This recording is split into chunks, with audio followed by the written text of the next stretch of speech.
On today's show, what business do the Cavs have left to do this offseason? And is Jarrett Allen involved in that business? Let's dive in. You are Locked On Cavs, your daily Cleveland Cavaliers podcast.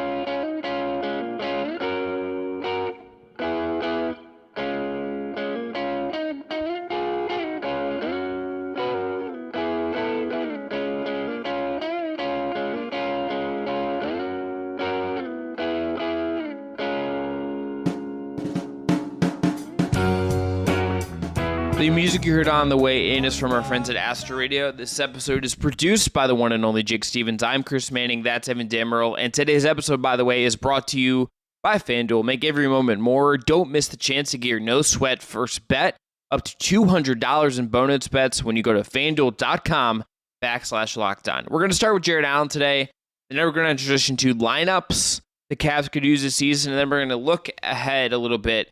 What business do the Cavs have left to do? Do they have spots to fill? Are there other trades to make? We'll speculate rampantly and salaciously.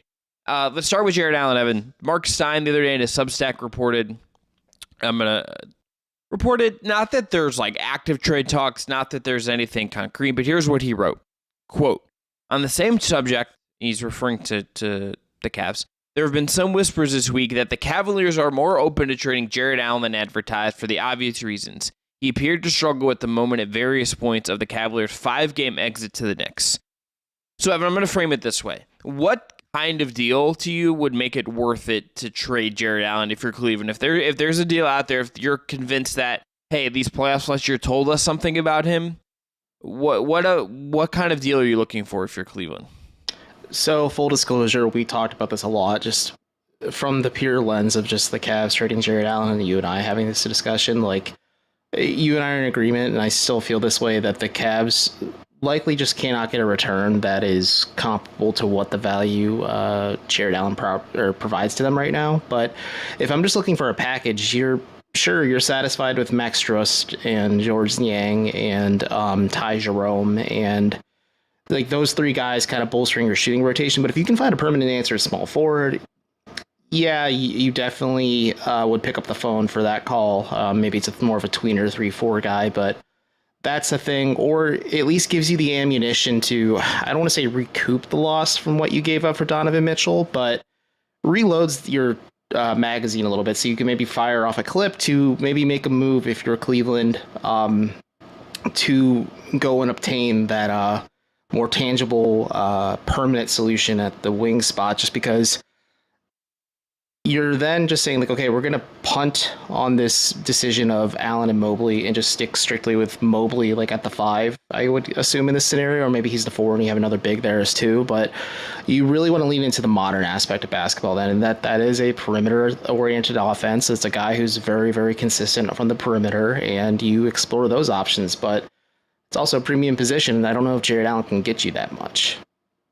Yeah, that's, I think, the question, right? It's like you're looking for you need to get a center back. I don't think Damian Jones is good enough to be your starting 5, and I don't think Evan Mobley is ready for the grind of playing 82 games as a 5. I don't think that would be necessary. He's at that point. He may get there someday. I'd expect him to get there someday.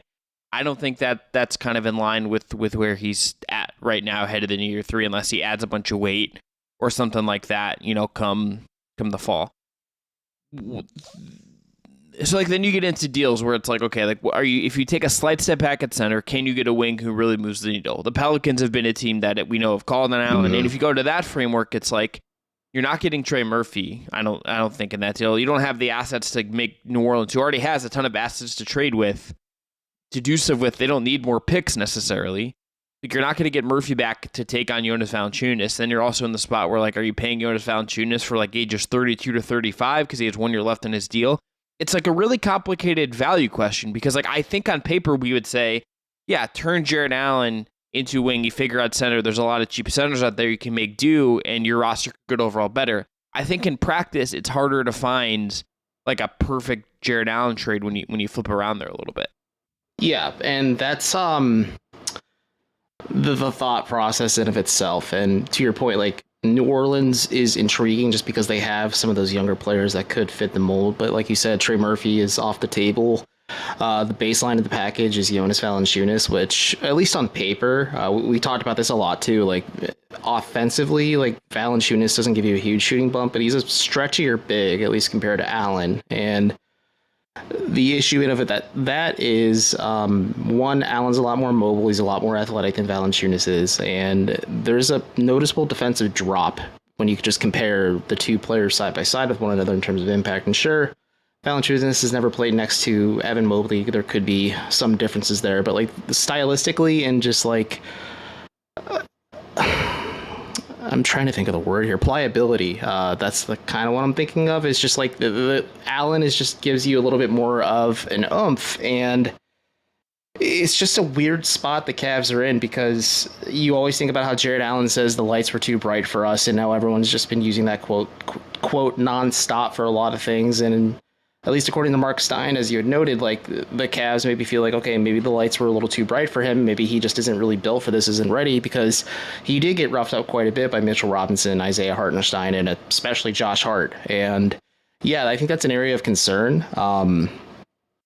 And maybe this is just something you put a pin in to see where things are at now that you've added a little bit more support on the back ends of the rotation, just so you have more than maybe 4 or 5, 5.5 or 6 viable players, just like in a high intensity situation.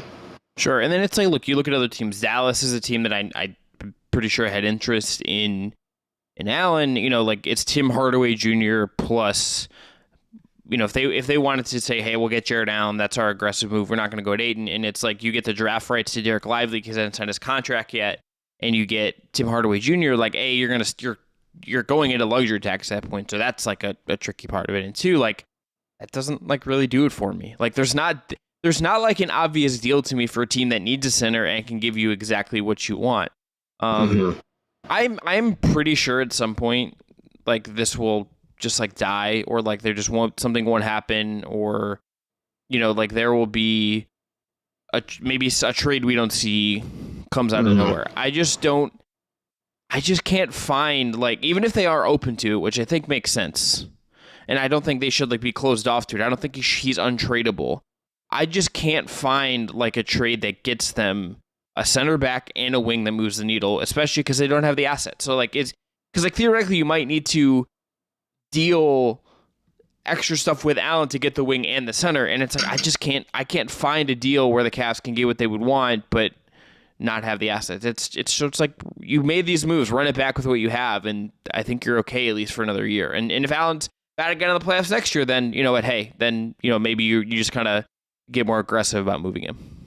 Yeah, this is perhaps a conversation, like you said, for next offseason. Maybe Allen's contract is a little bit more movable. Maybe there's more players that are just materialized in terms of availability on the trade market as well. We'll see. And also, I think a lot of it does hinge on, do you view Evan Mobley more as a 4, or do you view him more as a 5? Like, if he's just a 5 for you, you don't expect him to have that shooting upside, but he just gives you otherworldly things elsewhere. And, like, you're like, okay, he is our guy. We will build around, like, a big 3 of Mitchell, Garland, and Mobley. Allen, thanks for being around so long, but that's when you approach the conversation. And as you said, like, Tim Hardaway Jr. doesn't do much for me. Houston's another team I think of too, just because they reportedly cleared out all that cap space for Brook Lopez, and then Brook Lopez ended up going back to Milwaukee.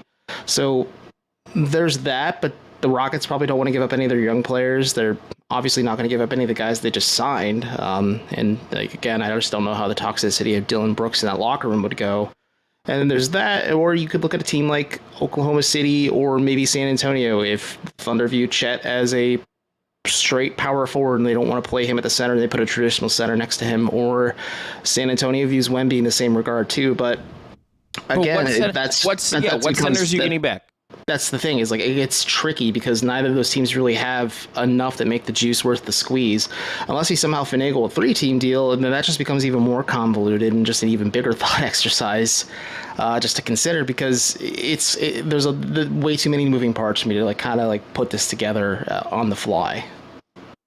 All right, after this, we're going to touch on post-free agency lineups that I think they will feature Jarrett Allen to some degree. We'll talk about that right after this. Today's episode is brought to you by FanDuel, the official sportsbook of Locked On. Take your first swing at betting MLB on FanDuel and get 10 times your money on your first bet account in bonus bets. You get up to $200 in bonus bets. That's right. Just bet $20 and you'll land $200 in bonus bets, win or lose. That's $200 you can spend betting everything from the money line to the over-under to who you think is going to get the first home run. All of that is on an app that is safe, secure, and super easy to use. Plus, when you win, you can get paid instantly. There's no better place to bet on MLB than FanDuel, America's #1 sportsbook. So sign up today and visit FanDuel.com/LockedOn to get up to $200 in bonus bets. That's FanDuel.com/LockedOn. FanDuel, an official partner of Major League Baseball.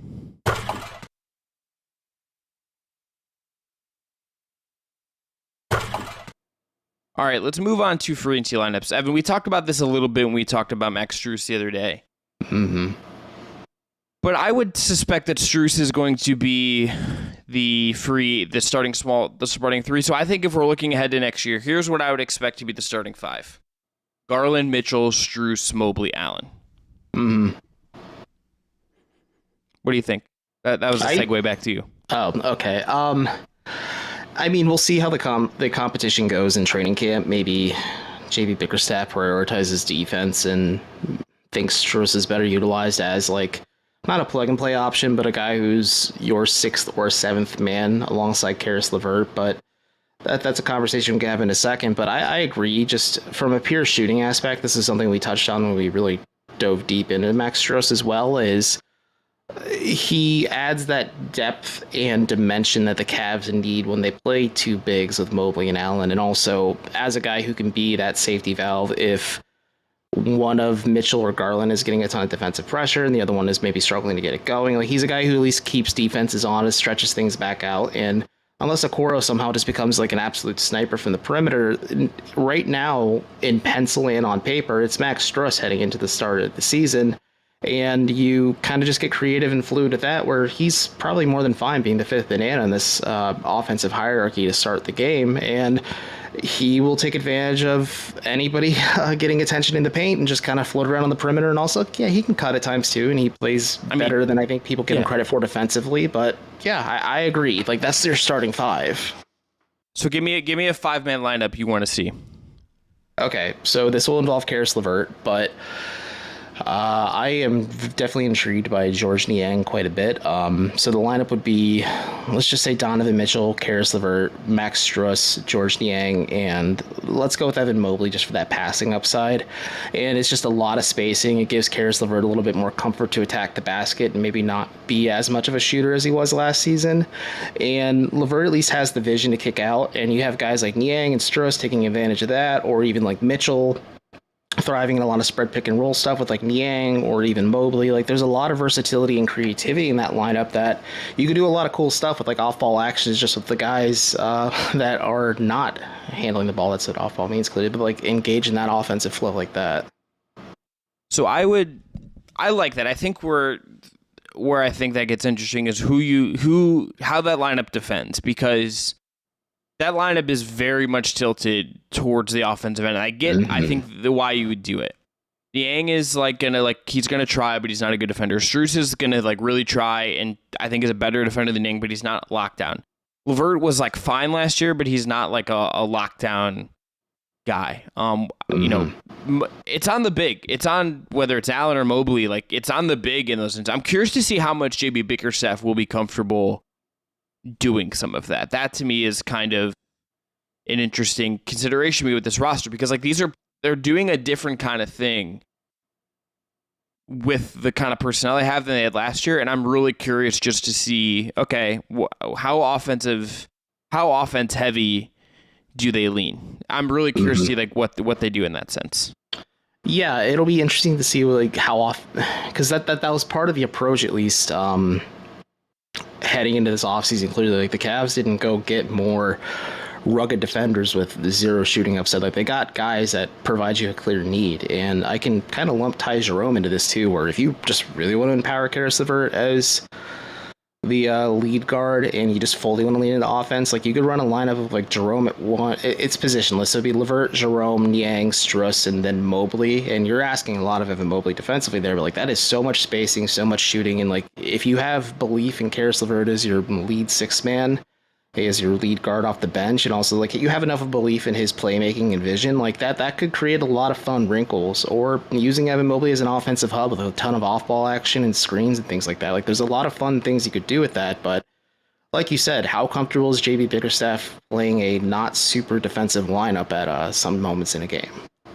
Where my brain first went with this is thinking about how you get Mitchell to like a Utah kind of era Mitchell and like set him up in certain ways. So I think it would be Strus and Niang, and then I would go Mobley. Then the fifth one becomes a question, and I think I might, let's just say Okoro here for the sake of me getting an Isaac Okoro mention, but also getting a defender on the floor. And like that lineup definitely skews a little bit small.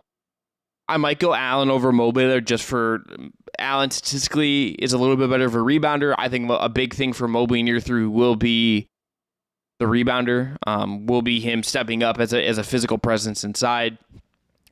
I think I want to just see how much they just say, hey, let's put up a ton of shooting around Mitchell and let him cook. And that's like the easiest way to do it. Just put those two guys on the floor together, put a defender at the rim that can be a lob threat, and then get either a defender or another shooter and a ball handler. I'd like to just see them let empower Mitchell kind of in a different way than we saw last year, because the setup last year for him was very different than it was in Utah. It was the best year of his career statistically, but it was a transition for him. And I wonder how much more you can get out of him if you empower him in a way where than there was Utah. And that to me is the way to do it. Yeah, I guess I didn't think of it like that because I was just so fixated on the idea of empowering Karis LeVert as your sixth man. But like Donovan Mitchell being like the lead guard with bench units. This roster is about empowering Mitchell. It's about empowering Mobley. It's about empowering Garland. Everyone else will have moments where they get empowered, but to the degree they'll get empowered, it's not even. There's a hierarchy here, brother. Like it is about Mitchell and Garland, and then I think I'm just like so fixated on the shiny new toys and like Karis LeVert getting that new contract. I'm like, okay, there's a little juice here. Maybe there's some meat on this bone, and I think I'm just intrigued and maybe mystified a little bit as well. Just like what we saw from Karis LeVert at the end of the season. I don't know, It's a long off season. I've been thinking about this team more than I probably care to admit. But the Mitchell aspect's interesting too, because like you said, this was his best year statistically. And what really just popped for me was just the playmaking aspect and just like how good he was in just pick and roll or spread PNR. And like you said, adding shooting as a wrinkle, like we talked about this a little bit in the Max Struss episode and a little bit when we talked about Niang as well, like emulating a lot of what worked for Mitchell in Utah is a recipe for success, because sure, statistically his last season with Cleveland was his best season overall, but there's a lot more just like tangible like things that this really worked for Donovan Mitchell in year 1, 2, 3 and so on. With Utah, let's bring it over so there's that comfort and familiarity, and 2, maybe makes offense easier for everybody else too. Like JB Bickerstaff put this bug in my ear. It's a copycat league, and why not go back and copy some stuff? Like shoot, JB Bickerstaff's copy stuff from what Flip Saunders used to do with Kevin Garnett and the Minnesota Timberwolves with Evan Mobley sometimes too. So like he can dig deep as a basketball junkie, and like that would be a smart way to go about things. And you could also just flip Garland into that Mitchell spot too, just like surrounding him with shooting and letting him not maybe just be like the guy who has to do everything at times on offense would make his life so much easier, and also probably not fatigue him so much either. I think that's all fair. All right, after this, what business is left to be done?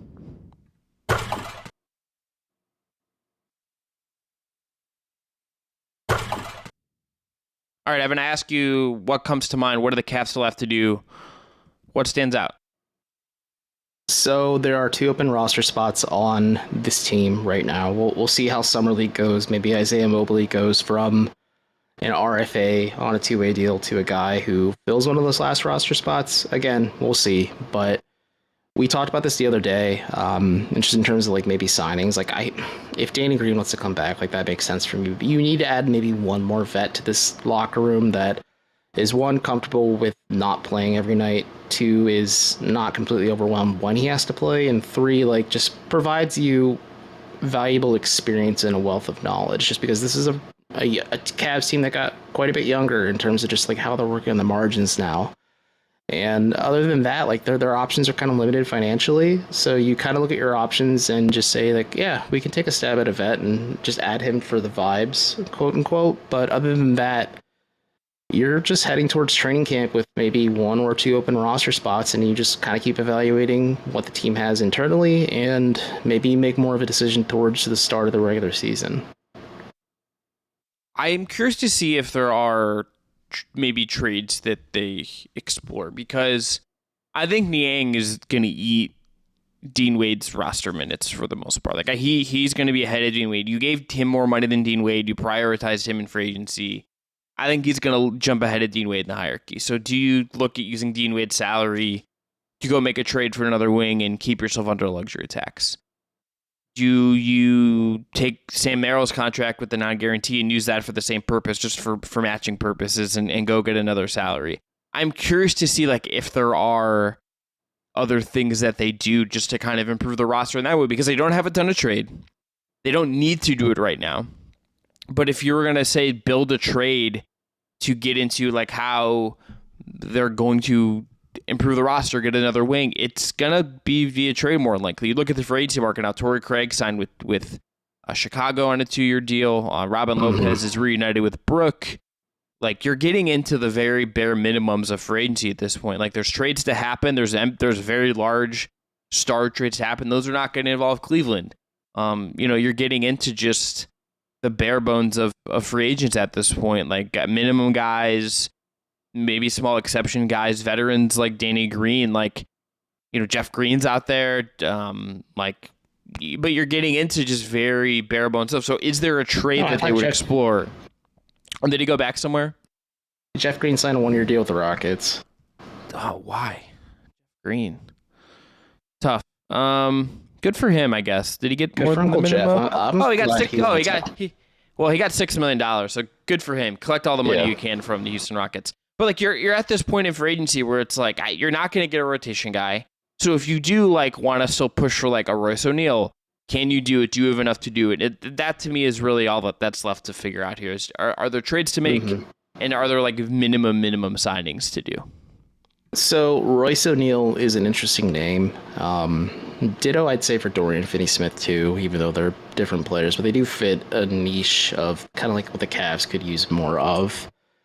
And the Dean Wade contract is a fair argument. Like, is it Dean Wade, Sam Merrill? But I don't know what Brooklyn's really going to do, because there's rumors they're going to be the third team in the Dame trade, or just be the Dame team. Yeah, like, that's the thing. Or they are the team in the Dame trade. But like, at least for now, all indications seem to say he's going to end up with the Heat, and like the Nets would be the team to get Tyler Herro. And like, clearly they're building around Mikal Bridges. They're trying to figure out like the next steps in Brooklyn. Well, they have a boatload they own like almost all of Phoenix's picks at this point, so shoot, like, rock on, guys. But if you're able to get like Royce O'Neal, and it's reported like the asking price is a first-round pick, like Cleveland is able to do something similar with like what they did with Larry Markkinen, where there's a team out there who's willing to give up a first-round pick for maybe a guy the Cavs aren't really viewing as part of the future or something, or maybe a guy that isn't going to pan out because of recent signings. Like, yeah, maybe you facilitate that trade, obtain a first-round pick, and then flip that first-rounder with like Dean Wade's contract. I don't think the numbers work exactly, but like for Royce. Well, no, you could. Number one, you could do that trade, but it put you about at the luxury tax line, and then you're like kind of just done with 13 guys. That's kind of a tough place to theoretically be. Secondly, I don't think there's anyone on the Cavs roster they could trade right now to get a first-round pick. That's the problem. Unless like, I'm trying to think of like the worst. No, there's not a lot of bad red teams anymore. So that at least I had first-round picks on hand. Yeah, you're not getting a first-round pick, I think, for anybody. Like, you call him like just Jason Tate in that kind of similar vein, but like these trades are going to be very much on the margins because you have limited amount of cap space to kind of work with, and that's tricky. The other name that I'm really curious to see what happens is Isaac Okoro. He was not super really trusted in play. So he has a team option for next year. Will be an RFA next summer. I mean, I'm just curious to see if they look to move him this summer and what that might look like. I'm curious to see, just like we're seeing guys in his draft class, the obvious ones get extensions. I don't think he's getting an extension this summer. So what does that mean for him, and where are the Cavs at with him? Are they in a spot where like they're going to try to move on from him and get at least something back? And we saw Obi Toppin just get like dumped to the Indiana Pacers for 2 second-round picks. Is that something Cleveland would do with Okoro? Do they need to hold on for a little bit more value and try to rehabilitate him? And do they still see a role for him? I know he's not like a core guy for this team, but I'm curious to see like where they are at with him. He'd be a salary at 8.9. You could theoretically, try to sell a team on his upside or something if you wanted to get a more veteran player. But he'd very much be in the eye of the beholder of another team. Yeah, I agree with that. And it's interesting because the Cavs can extend his qualifying offer. I would assume they would. It's worth like $11.5 billion though. And you're now staring down the barrel of like, okay, maybe Okoro doesn't get any offers or the Cavs don't come to terms on like some form of an extension. Like, do you feel comfortable as the Cleveland Cavaliers saying, all right, Isaac, we're going to pay you $11.5 million next season. You may not be able to produce on the perimeter, but you'll bust your butt on defense. Like, I don't know if that's quite worth it when you're trying to work within the margins financially. And that's a fair thing. Like, does he end up being a dump and the Cavs get 2 seconds and then, like you said, facilitate that for a veteran wing somewhere else? But that's tricky. And we haven't talked about Okoro a lot just because the Cavs prioritized shooting, as you said, this offseason, just because they didn't trust him at times or at all during the postseason. And the Knicks never gave Isaac Okoro the benefit of the doubt for being completely sagged off on the perimeter either. So it's an interesting situation. I'm curious to see what happens with Okoro. I think we'll maybe have more clarity on the situation either leading up or after the trade deadline. Like, if he's still with the Cavs at that point, I'm like, okay, he's maybe getting an extension, maybe he's doing something different, but that is so many months from now that I don't know, because his development path has been so weird and clunky at times that I can't fully piece together what he will be for a team that suddenly became a winner his second year in the NBA. Yeah, he's at $8.9 million next season per Spot Track, which is a little bit more than Evan Mobley in year 3 of his rookie deal, and about $700,000 more than George Niang, and then he's like $5 million or so below what Max Strus is making. So he's kind of like in the middle of this roster, making a small percentage of the cap, but it's a matchable salary if you wanted to call on a veteran wing that's in that range. You could try. Teams might say no, but you could at least try. All right, let's end there. I'm Chris Manning. That's Evan Dammarell. Back at you later this week. Have a great holiday, everyone, and enjoy. Well, hope you had a good holiday, let's say, and everyone, be well.